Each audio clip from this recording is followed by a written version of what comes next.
Вот они, хвосты запеченные. Знаменитый цинус. Просто посмотрите, что там под кожей творится. Здесь у нас головы малосольные с картошечкой в мундире. Картошечка обязательно. И гвоздь программы. Шашлык.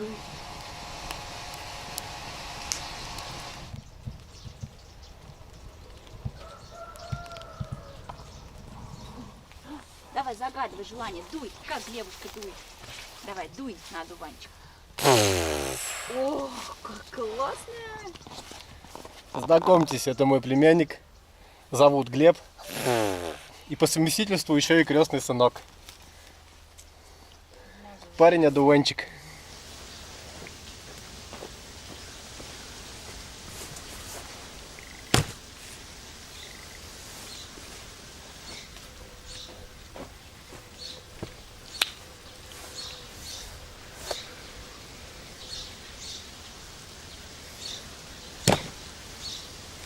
Всем привет! Сегодня 1 мая 2023 года. Всех с праздником, господа! Мира вам и добра, чистого неба над головой.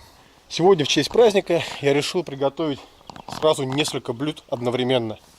Из таких вот двух замечательных сазанов сегодня будем готовить 6 блюд одновременно. Поймал я их сам, лично.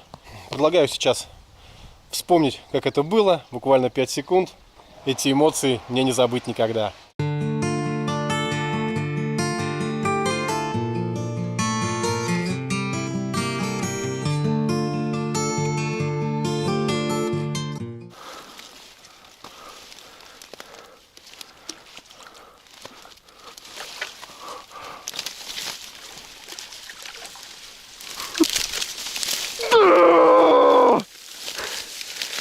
Вот это мамонт! Пыш! Вот это мы удачно зашли! Вот это паря заглянул на огонек. Класс! Килограммы.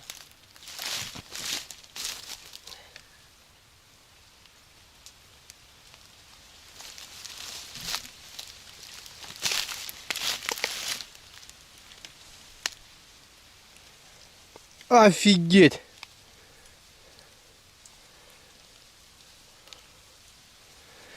Ну, по-рыбацки 10,5.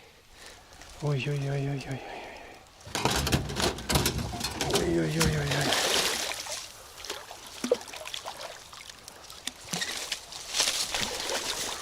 Ни хрена себе! Вот это ой-ой-ой-ой-ой! Вот это да! Есть!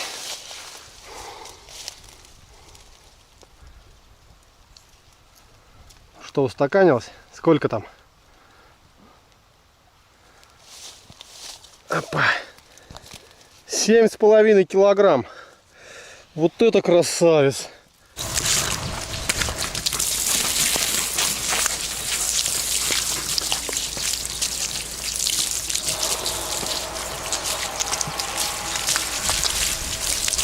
Да, рыбу по возможности рыбаки не моют, но эта рыба была заморожена. Сами видите, поймана она была весной и осенью, поэтому, конечно, нуждается в хорошей промывке от слизи, от запахов морозилки, хотя она у меня была в стрейч-пленке запакована. Я считаю, очень хороший вид сохранился. Это был весной пойман сазан. Сегодня буду готовить такие блюда, которым, в принципе, все равно, свежий сазан был или замороженный. Самое главное, чтобы он был из проточной, из хорошей воды. Заморожен был быстро, чуть ли не шоково, максимально быстро. Вот. И желательно, вот я делаю в последнее время в стрейч-пленке и убедился, что в стрейч-пленке рыба сохраняется очень хорошо. То есть сделал уже не раз. И убедился, что даже замороженный сазан, один раз заморожен, ни в коем случае нельзя перемораживать, размораживать, снова замораживать. Если уже разморозили, то будьте добры приготовить хотя бы полуфабрикат. Котлеты, балыки, копчености, все что угодно, но по новой уже филе там или разделанные стейки замораживать не стоит. вкус будет, конечно же, потерян. Здесь, пока я мою, сейчас ссылочки в описании. Сверху видите одна за одной, как ловил вот этого на 10,5 и этого шикарного на 7,5.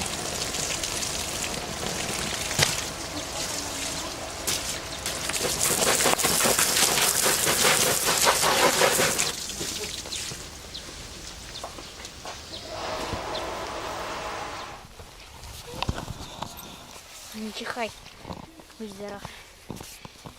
Пышкин, тебя все любят. Ага. Всем привет. Всем привет. Ну, Льва Антоновича вы помните по видео зимой на рыбалке.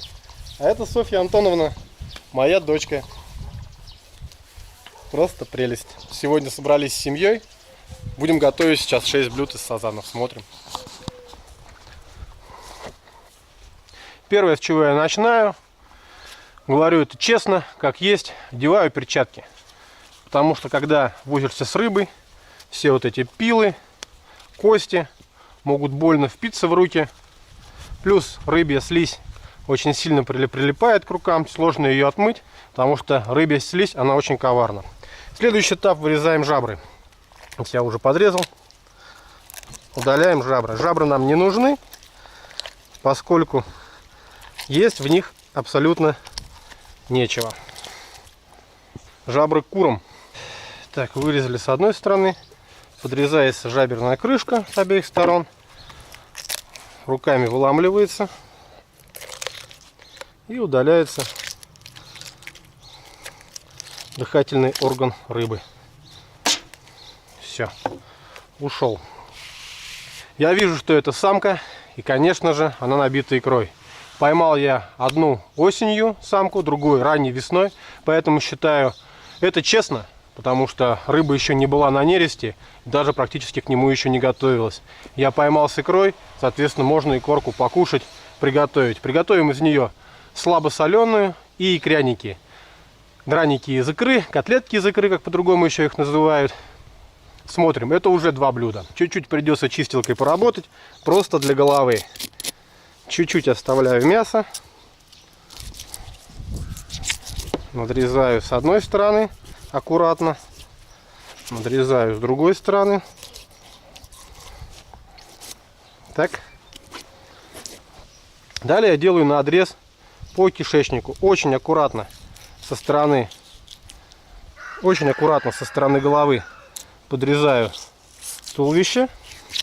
И далее следую вдоль желудка. Рыба всегда подрезается сбоку, чтобы было удобно ее раскрыть и вынуть икру и кишечник. Вот так, как подрезают многие посередине, лучше не делать, потому что здесь кость и очень будет сложно с ней бороться. Лучше она останется на тяжке. О, сколько икры в нашей мамке.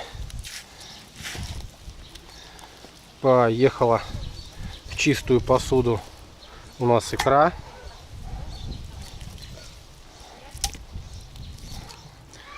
Что издеваетесь над ребенком?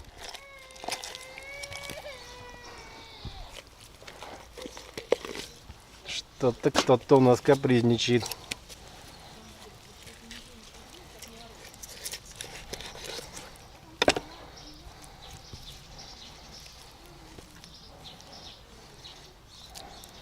Кишочки уходят к курам. Все, кишечник у нас удален вместе с икрой. Теперь делаю надрезы от желудка, потому что здесь спокойно видно, сколько ребер я захвачу. Делаю надрез раз до самого позвоночника. Смотрим дальше. Давайте вот так захватим. Прям по ребрам. Удобно. Видите, они как полосы. То есть не нужно резать сверху, а нужно начинать именно вот с брюшины. Отмечаем, сколько нужно ребер. И надрезаем стейк. И ребро у нас само не даст нам никуда вильнуть. И вот она, пошла балыковая часть. Самая жирная, к хвосту сюда. То, что пойдет у нас на балычок. Когда вы прорезали до позвоночника с одной стороны, то позвоночник легко прорезается, если именно резать от желудка. Видите, даже практически не прикладываю усилия. И обычным кухонным ножом получается прорезать.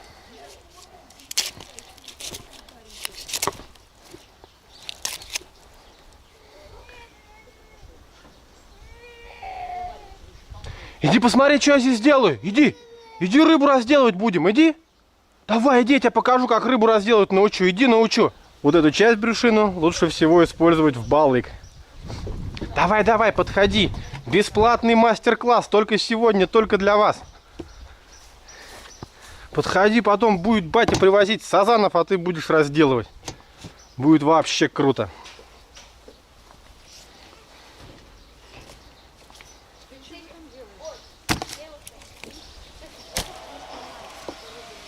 Вот смотри, потом берем вот такой вот огромный хвост.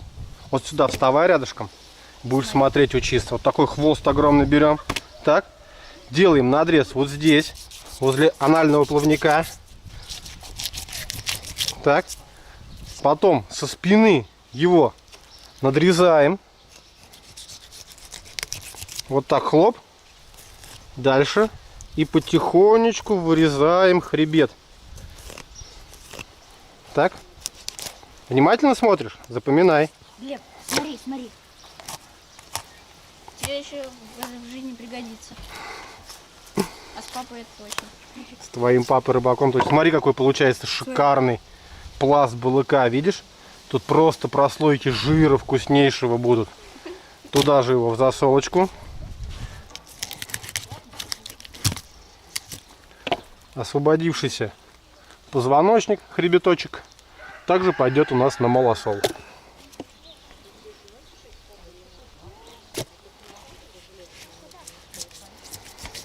Хвостик я обычно вот так надрезаю с обеих сторон, как бы под филе. Видите? Буквально немножко надрезал. И потом он легко просто выламывается вместе с позвоночником и удаляется. В духовке он нам совершенно не нужен, поэтому он уходит также курам. И вот такой замечательный хвостик остается на запекание в духовочку. Вот и все. Прекрасный сазан на 10 килограмм уже разделан. Второго я разделываю точно так же. Сейчас все это хорошенько мою и показываю дальше, что с этим будем делать. Поехали. Шишечек сколько, да, новых? Растет елочка потихонечку. Будем. Мясо и рыбу будем есть. А я тоже блогер по принуждению. У меня даже есть личный микрофон. Почему лишний? Почему лишний? Ну, личный. А, тепличный? Тепличный микрофон? Что такое? Такой маленький, его подсоединяют к телефону. Петлично. Слово петля. Я думал теплично, а слово теплица. Его вешаешь себе.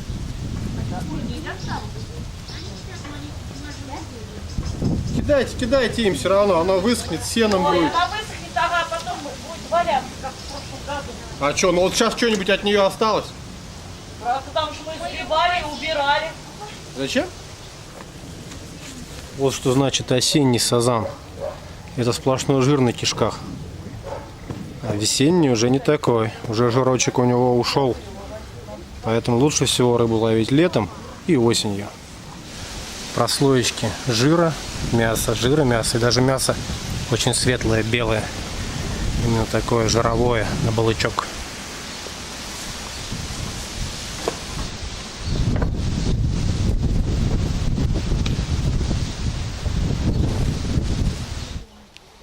Посмотрите, сколько жира, ребят, в этом осеннем сазане.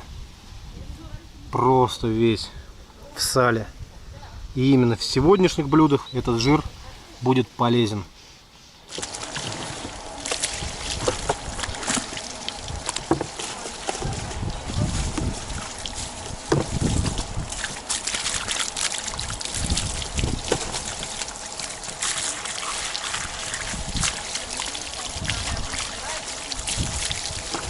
Так, ну а теперь, когда у нас все разделано, отмыто, в принципе, остался самый главный ингредиент. Это соль.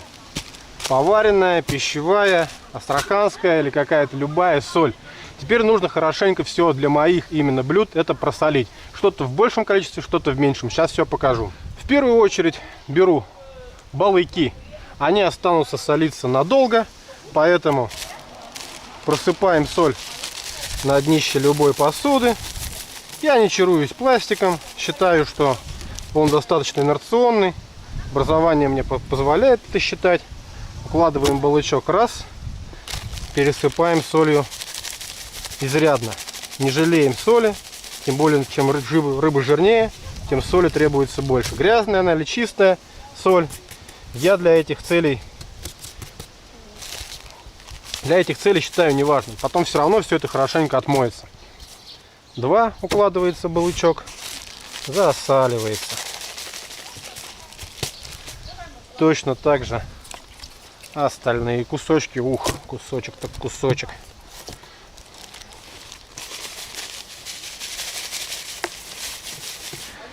Дальше укладываем хвосты, потому что им тоже солиться можно достаточно долго. Для того, чтобы соль прошла лучше внутрь, я делаю такие вот проколы. Сами знаете, когда поранишь руку, когда поранишь тело, любой порез, в него очень хорошо проникает соль. Чтобы вот этот хвост просолился быстренько, а нам нужно сегодня приготовить как можно быстрее. Наша рабочая команда уже требует обед. Вот, так что мы делаем проколы. Засыпаем все хорошенько это солью. Что нам дает соль? Соль в первую очередь, как все знают, выводит влагу. Мясо, рыбье мясо и мясо вообще любое высушивается. Так как рыба это водяное, водоплавающее, так как рыба она водяная, то есть ее ткани очень сильно насыщены водой. И поэтому при приготовлении, если ее не просолить, она будет вариться сама в своих тканях внутри. И мясо будет такое, как у карпа, знаете, вот прудового, вареное, даже когда его жаришь. Вот для того, чтобы ткани стали плотные, чтобы ткани стали упругие, вкусные, гастрономически приятные, необходимо все это просолить. Соль вытянет лишнюю влагу и подготовит мясо к заключительному этапу приготовления. Все это просаливаем. Есть у нас такое дело. Сюда же укладываем хорошенечко, солим стейки.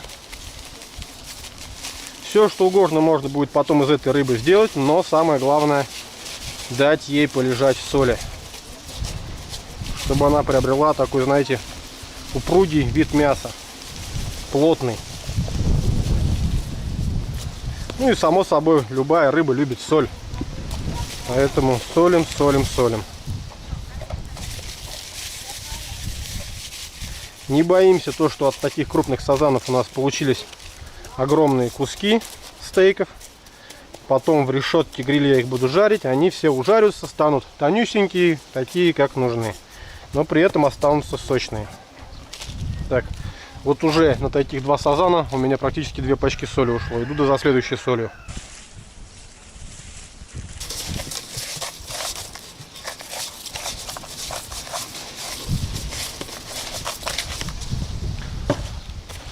Ну вот и все. Теперь помещаем это все в холодильнику на 2 часа. Это 2 часа, я говорю про то, это время необходимое для просолки голов и хребтов для малосола и также хвостов для запекания, со стейками для запекания. Остальная рыба, балык, убирается в холодильник и солится не меньше суток. По крайней мере, так делаю я. Вы можете делать по-другому. Пока у нас просаливается рыба, идем делать икру. Так, вот такая кастрюля у нас икры получилась. Выбираю оттуда по бабушкиному методу прям рукой крупную весеннюю икру. Она пойдет на засолку. Несколько таких вот чеплашек. Оп, это будет у нас засол. И осталась осенняя более мелкая икра. Она пойдет у нас на икряники. В любом случае, ту и эту нам нужно каким-то образом отделить от пленок. Я привык это делать мясорубкой. Еще даже бабушка моя, у них была ручная мясорубка, они ее перекручивали. Икринки не портятся, не не мнутся, ничего такого. Просто не нужно мясорубки прикручивать до конца полностью вот этот вентиль. Чуть-чуть приотпускаем его свободно, даем. Крышечку оставляем свободной. И прикручиваем икру.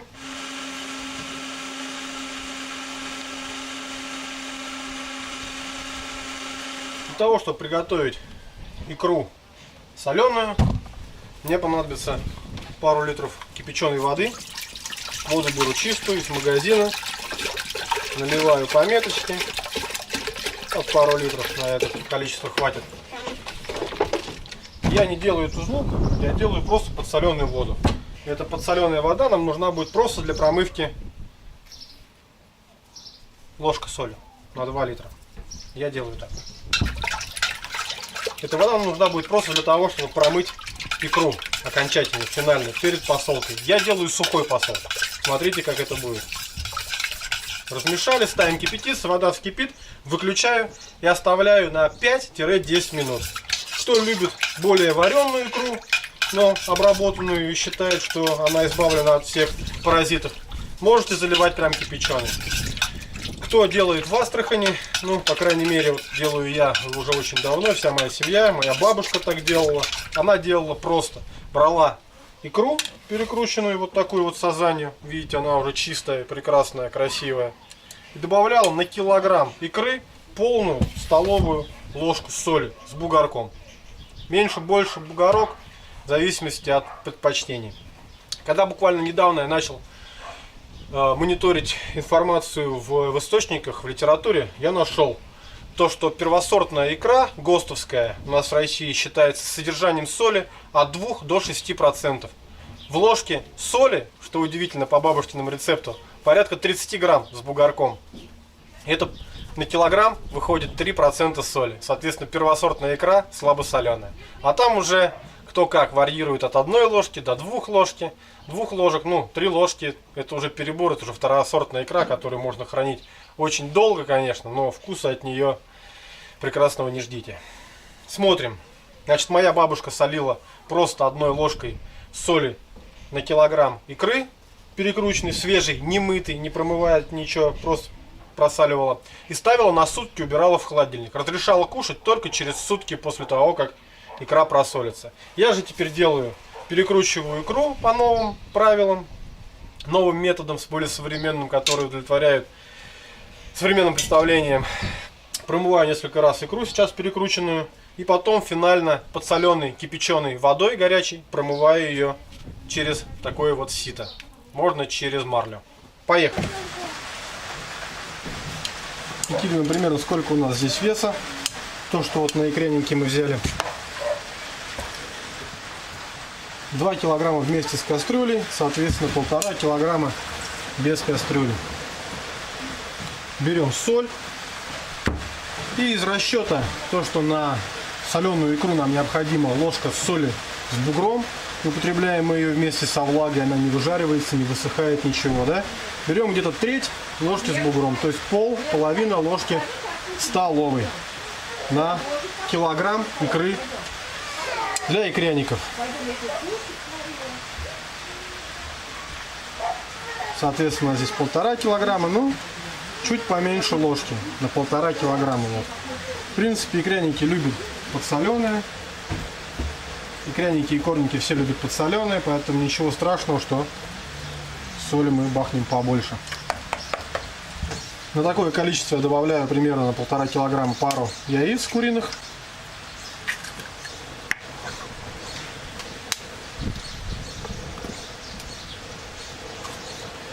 Здесь такое дело. Также на это количество, на глаз буквально, много не нужно, а немножко, опять же, для клейкости добавляем муки. 2 яйца, все взбивается. Буквально ложечкой все или венчиком перемешивается, взбивается. Она сама по себе очень вкусная, ничего особо сверхъестественного добавлять не надо.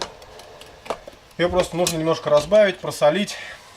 Добавляю я всегда маслица, буквально столовую ложку на глаз. И добавляю водички. Да, вот такой вот ингредиент, вода чистая, либо кипяченая, либо сырая. добавляю. И все это перемешиваю. Все это взбиваем, взбиваем, взбиваем. И вот у нас уже консистенция такая, больше с блинчиком подходящая. Уже пожиже стало. Все это хорошенько мы перемешиваем. Конечно, желательно теплую, кипяченую воду добавлять. Всегда так делать. Сейчас у меня этой теплой кипяченой воды не было. Пряники, как и блинчики, любят постоянное размешивание. Никакой соды пищевой не добавляю для пышности. Эту пышность я не люблю. Так, разогреваем сковородочку. Поливаем обильно достаточно маслицем. Перемешиваем пряники и начинаем жарить. Буквально ложечкой. Так. Даже чувствуется, можно прибавить огня, чтобы они жарились и шипели.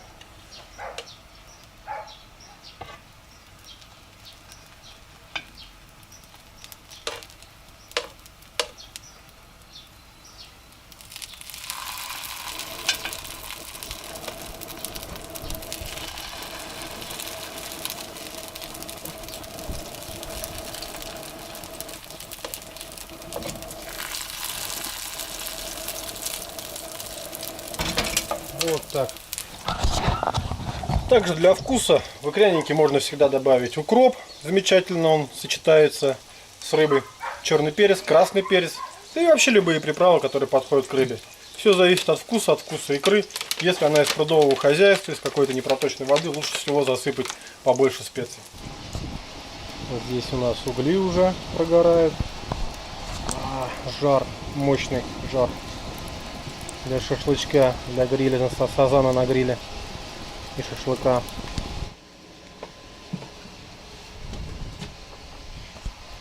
Сытый пес. Рядом шашлык лежит маринованный, а он даже не дергается. Культурная собаченция. Ох, что тут творится. Даже если получаются такие мостики, ничего страшного. Они потом спокойно вилочкой, ложечкой разделяются, когда переворачивать. Ну что, снимем пробу.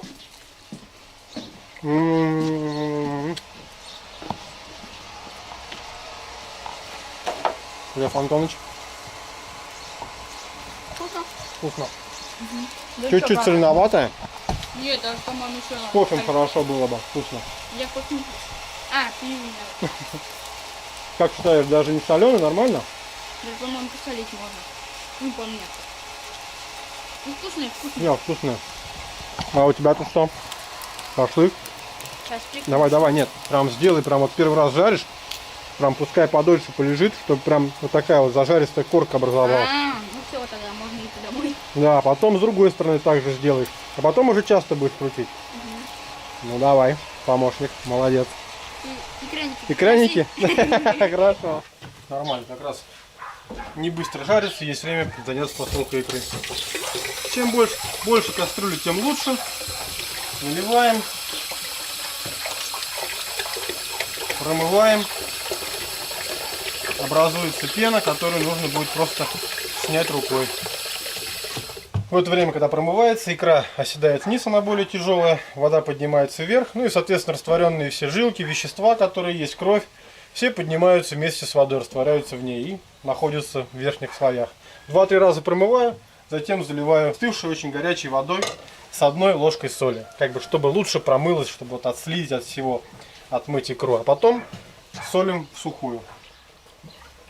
Лук с него убираю прям рукой и выкладываю на решетку. Ставь жариться.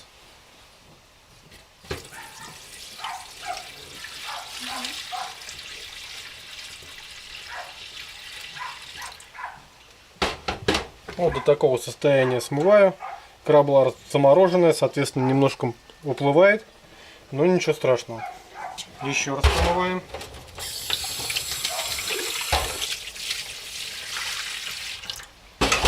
И еще разочек.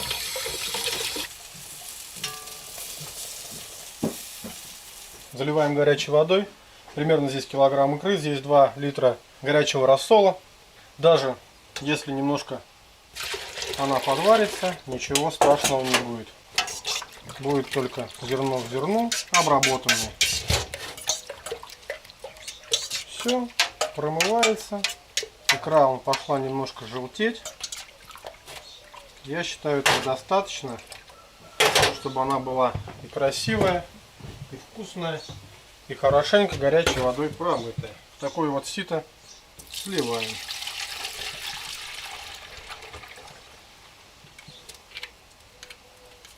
И даже если здесь остаются какие-то вкрапления, включения жилок, ничего страшного. Они также просолятся, это также икорный продукт, и он также вкусный, полезный, никакого вреда не имеет, кроме как эстетики. Если вы хотите чистую эстетичную икру, сливайте по максимуму. То есть все эти жилки, они будут уходить, но с частицами икры.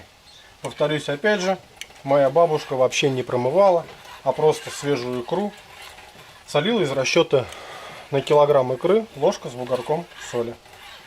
Если уверены в икре, то, что она чистая, проверенная там санэпидстанцией, либо что-то как-то еще у вас какая-то возможность есть проверить икру, то можете смело также поступать.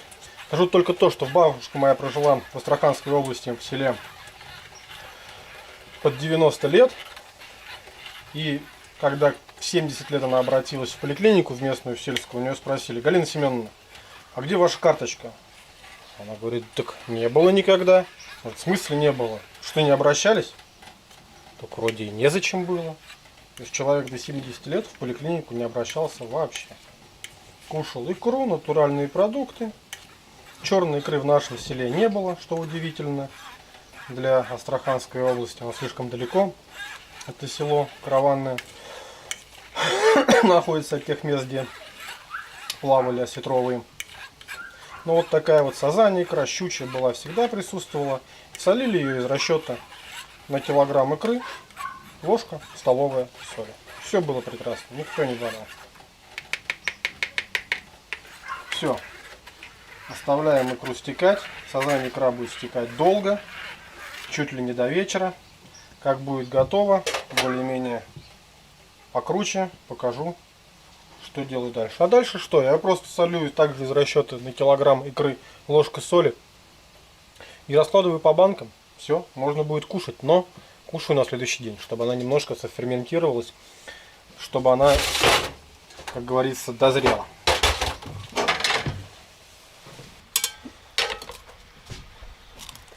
Кастрюльку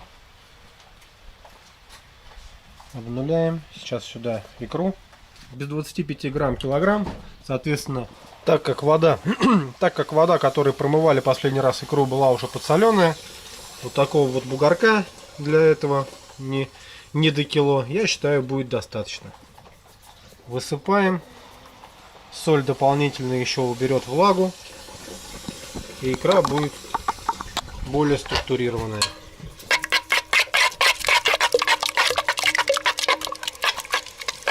Если смелость позволяет, то обязательно пробуем. Просто буквально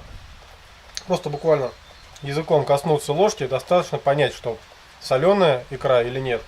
То есть щипит язык, не щипит, солонит, не солонит. Если не соловит совсем пресная, лучше добавить еще. Я вот сейчас чувствую, что прям по мне, прям самое то, что нужно. Все хорошенько перемешали, и даже щучью я так делаю, пока ее только перемешал, пока она вот двигается, ее нужно разлить по банкам. Так получилась разлита икра. В этой баночке немножко не хватает, с нее и начнем прям завтра завтрак. Ну а для сохранения, чтобы дольше хранилось, наливайте банки неполные и сверху заливаете подсолнечным маслом, для того, чтобы воздух не проникал к икре и, соответственно, не размножались бактерии. Просто сверху тоненьким слоем масла. А масло будет плавать постоянно, будет отличная, как герметизирующая крышка. Потому что крышки не всегда герметизируют. Вакуум здесь не создать, как в заводских условиях. Так что советую наливать масло, если хранить хотя бы больше недели. Прошло 2 часа времени. Извлекаем наши головы, достаем наши стейки. Вот выбрали головы, стейки, хвосты. Оставили здесь солиться дальше наши балыки.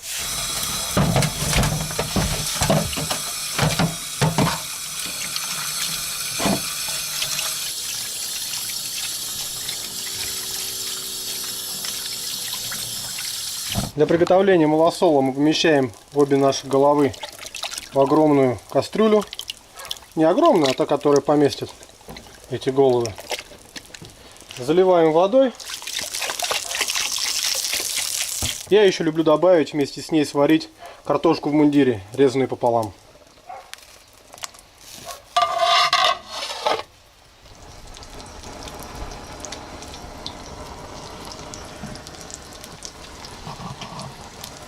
Малосол закипает.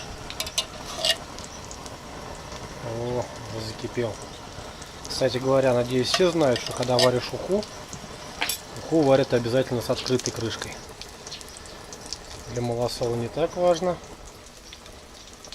хотя все равно огонь нужно при закипании убавить. Ну и теперь минут 20 будет достаточно, чтобы проварить эти огромные головы. Смотрите, как хорошо сохранились сазаны. Бульон почти прозрачный. Уху не уху, но рыбий суп можно было сварить. Но и малосол прекрасен. Ну все, проверяем. Ага, картошка сварилась. Да, картошка сварилась. Протыкается. Значит, рыба точно готова.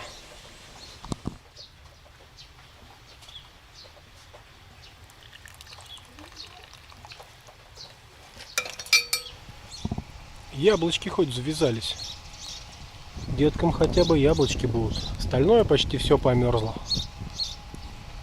Убираем их в холодильник и солим по методу Балыков. Вот здесь вот в углу сейчас по ссылочке. Видите, как делать балык. Солим 3 суток. Сутки отмачиваем в одной воде. В небольшом количестве, просто покрытая. Рыба должна быть этой водой для отмочки. Ее сливаем. И потом уже каждый час заливаем водой, пробуем, заливаем водой, пробуем каждый час. Как будет рыба пресная, вывешиваем ее вялиться. Едем дальше. Теперь готовые стейки мы закладываем в лук. Сейчас, скорее всего, даже поменяю. В этой чашке будут у меня стейки, а в эту чашку уйдут хвосты. И посыпаем. Я добавляю лавровый лист, приправу к рыбе немножко для запаха, перец, укроп зеленый. Это вот так сейчас все распределится, поэтому ничего страшного. И перец горошком. Хоть он особо погоды не сделает, но аромат даст обязательно. Вот в таком вот маринаде, обильным луком. Лук из-под мяса. И он очень сочный, ничего страшного. Даже шикарно. Все с лучком. Сейчас буквально 20-30 минут замаринуется рыбка. У нас готов уже практически шашлык из мяса. И ставлю запекать стейки из сазана. И непосредственно перед жаркой можно добавить немножко подсолнечного масла. Все это хорошенько перемешать, взболтать, и можно жарить.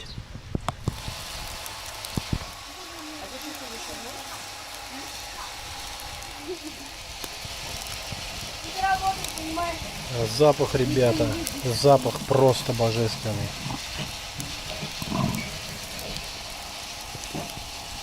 Куда такси едет? До Бабаевского идет? Идет? Почем берешь? Я водитель, а он Сколько пассажир. берешь? Ну, до Бабаевской рублей 800, наверное. А, ну нормально, нормально. До Бабаевского 800. Так можно работать, разрешаю. Проезжайте. Вот видите, рыба быстро готовится, температура поджаривается. И вот, например, подгорела. Но это подгорела чешуя, ее спокойно можно будет убрать. И вот здесь то же самое, вместе с кожицей уберется. Там будет нежное мясо.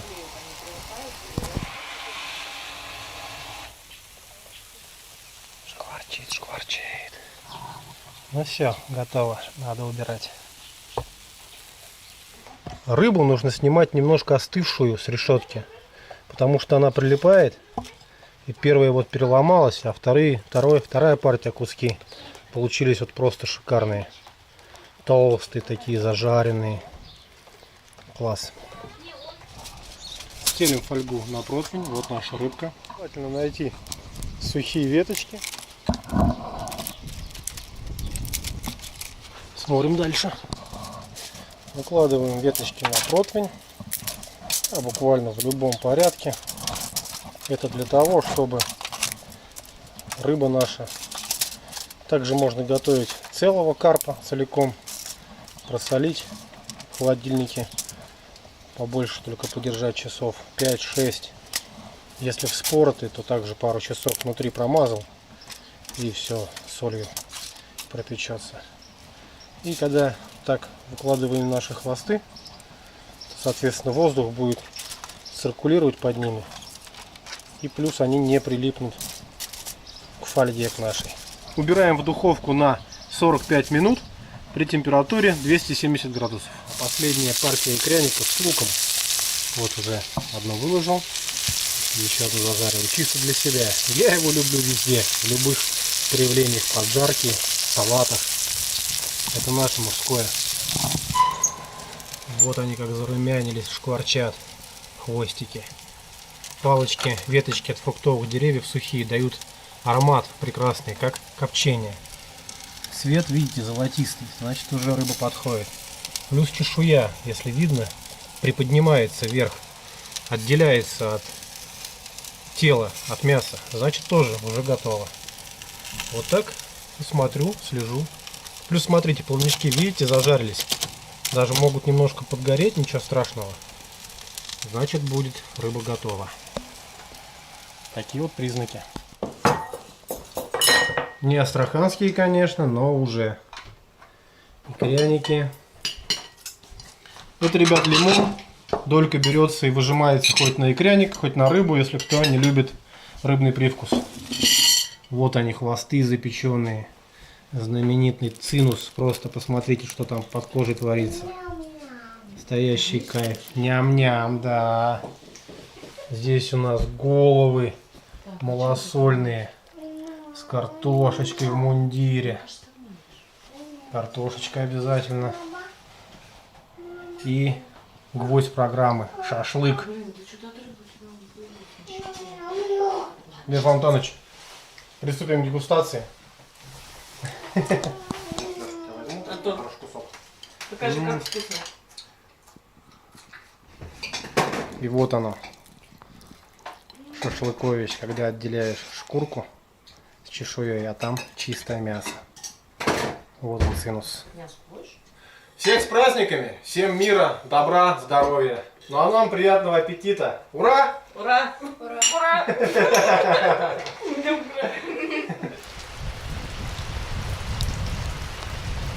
Ну что сказать, можно только благодарить природу за то, что она дала мне снять этот ролик. До встречи под водой, над водой, на рыбалке, на охоте, просто в путешествиях. Похоже, теперь еще и на кухне. Пока! Ну и дождь повалил. Анекдот есть же? Друган, приезжай, тут девчонки, выпивка, кутеж, музон. Ответ: папа, я больше не куплюсь на твою дачу, уже раз было, хватит.